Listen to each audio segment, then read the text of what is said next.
2014 metais pradėjau savo veiklą Europos parlamente. Lietuvos valstiečių ir žaliųjų sąjunga gavusi mandatą, tą darbą, tą, įsipareigojimą perėmiau aš. Ir vienas iš svarbiausių įsipareigojimų buvo dalyvauti maisto programoje arba bendroje žemės ūkio politikoje, atstovaujant Lietuvos būtent tą sektorių.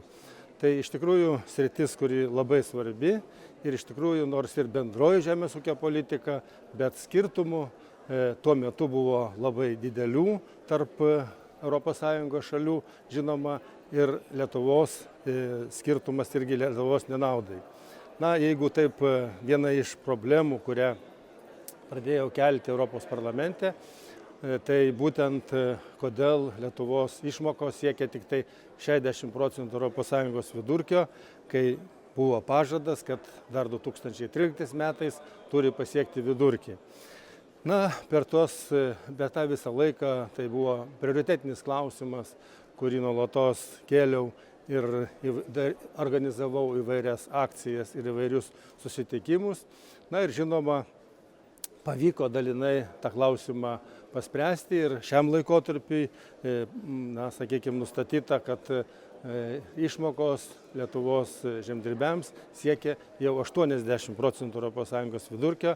Tas klausimas dar nėra uždarytas, jisai išlieka darbotvarkėje ir toliau ir tikiuosi mano kolegos, kurie dirbs toje srityje, tą klausimą artimiausių laikų užbaigs ir su kitu laikotarpiu tai bus jau visiškai užbaigtas ir uždarytas klausimas.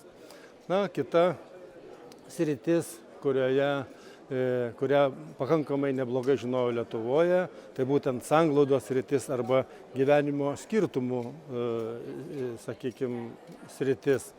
Tai iš tikrųjų Lietuva, stojant į ES, siekia nepilnus 40% ES vidurkio ir jau 2014 metais siekia apie 70% ES vidurkio.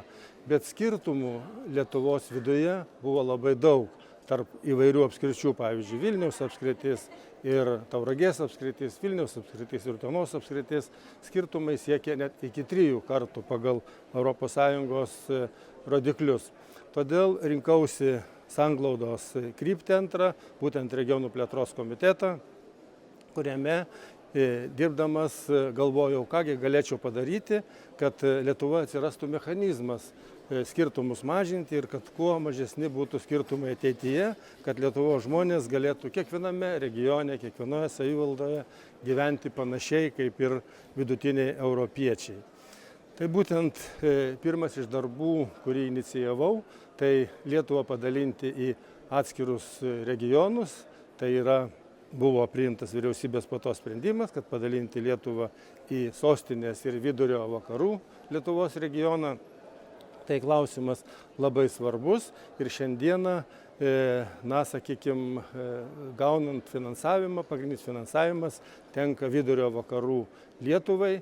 Ir skirtumas šiandieną tarp šių regionų yra beveik du kartai. Ir iš tikrųjų norėtųsi, kad iki laikotarpio pabaigos investavus pagrindinius pinigus Lietuvos vidurio vakarų regionas irgi pasiektų bent 80–90% ES vidurkio. Ir tas klausimas išlieka aktualus irgi ir ateities veiklai, ateities darbam. Ir tikiuosi iš Lietuvos kolegų kažkas susijims ir būtent šita sanglaudos politika ir toliau bus tęsiami šitie darbai, kurie labai svarbus Lietuvos žmonėms. Trečia sritis, trečia veikla, tai buvo trumpalaikė veikla, tai reiškia Vėžio komitetas. Iš tikrųjų, komisija prisėmė tokį įsipareigojimą ir pateikė parlamentui pasiūlymą, ką reiktų padaryti, kad vėžys nebūtų mirties nuosprendis. Tai pakankamai ilgai, beveik 1,5 metų dirbom šitą darbą, rinkdami informaciją, situaciją atskirose valstybėse, problemas atskirose valstybėse, galimų sprendimo kelius. Ir iš tikrųjų pasiūlėm visą paketą, kurį vienbalsiai pritarėm tame komitete. Tai pagrindiniai klausimai, kuriuos reikia išspręsti artimiausioje ateityje, tai būtent vaistų centralizuotas pirkimas, kad visi ES gyventojai gautų vienodomis sąlygomis, vienodomis kainomis galėtų įsigyti vaistus. Na ir žinoma, prieinamumas prie profilaktikos, prie gydymo, ne tik tai savo šalyje, bet ir visose ES šalyse, kad būtų maksimaliai pasiekiamas. Na ir žinoma, svarbiausia, kad, sakykime, medicinos įstaigos vykdytų nuolatinį profilaktinį patikrinimą, kad Lietuvos žmonės ir visi ES žmonės žinotų apie savo situaciją, savo būseną ir ką reiktų toliau daryti.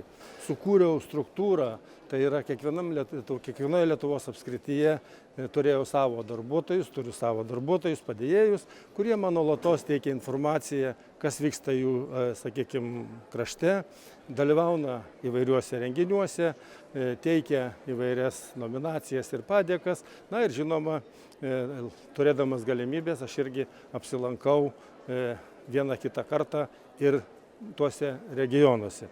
Tai labai svarbu ir aš manau, kad aš vienintelis iš kolegų turėjau tokią struktūrą, bet aš manau, kad jinai visiškai pasiteisino ir tikrai galima labai plačiai, labai greitai vykdyti įvairią veiklą. Palaikomos kontaktai su atskirom žmonių grupėm, su bendruomenėm. Na ir iš kitos pusės gyventojai turi galimybę kreiptis per mano padėjėją pas mane su įvairiais klausimais. Tokių kreipimosi, tokių klausimų per, sakykime, šias 2 kadencijas buvo tikrai pakankamai daug.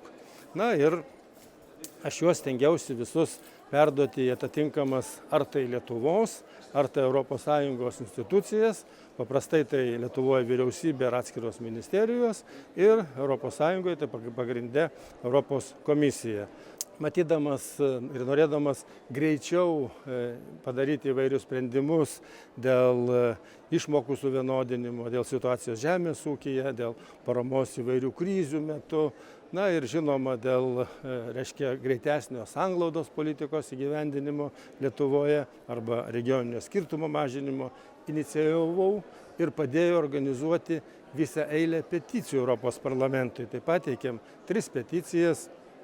Labai džiugu, kad žmonės labai aktyviai prisidėjo teikiant peticijas ir pasirašė po to dokumentų. Pavyzdžiui, dėl išmokų suvienodinimo pasirašė net 52 000 Lietuvos gyventojų. Labai tas greitai įvyko.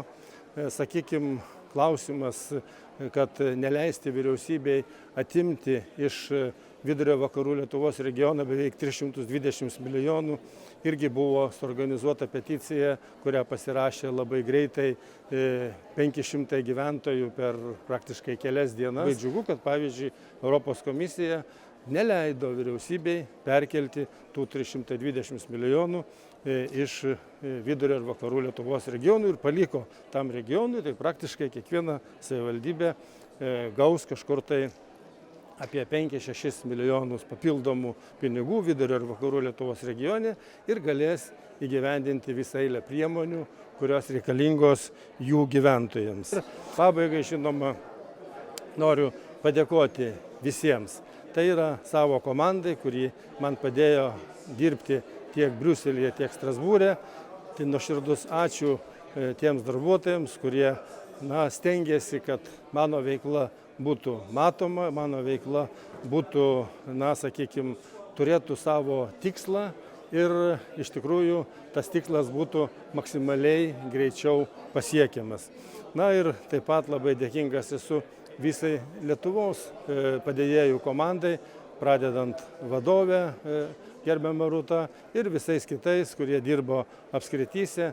Tai žmonės, kurie, sakykime, pakankamai sąžiningai vykdė tuos įsipareigojimus, kurie buvo prisiimti. Žinoma, esu labai dėkingas visai, sakykime, grupiai savanorių, kurie padėjo įvairiais momentais ir prieš rinkimų, ir po rinkimų, ir įvairiais, sakykime, poreikiais, kada reikia perduoti įvairią informaciją. Tai tūkstančiai nueiti kilometrų, tai žinoma labai daug padaryta įvairių darbų, daug paaukota laiko, bet aš manau, kad tas laikas nebuvo paukotas veltui, tai buvo įgyta patirtis, kurią galima bus paskui ateityje naudotis.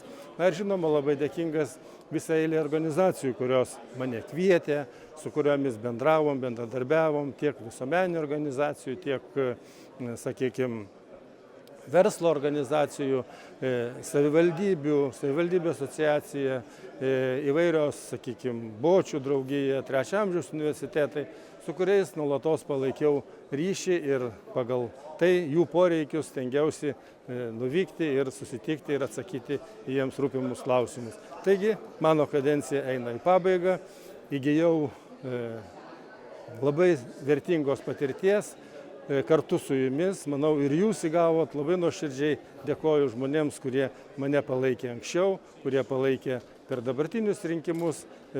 Turim vieną atstovą, Aurelijų Verygą, kuris, tikiuosi, užtikrins tų darbų tęstinumą ir spręs klausimus, kurie Lietuvos žmonėm kils toliau. Tai yra nuoširdus ačiū visiems ir kuo geriausios kloties.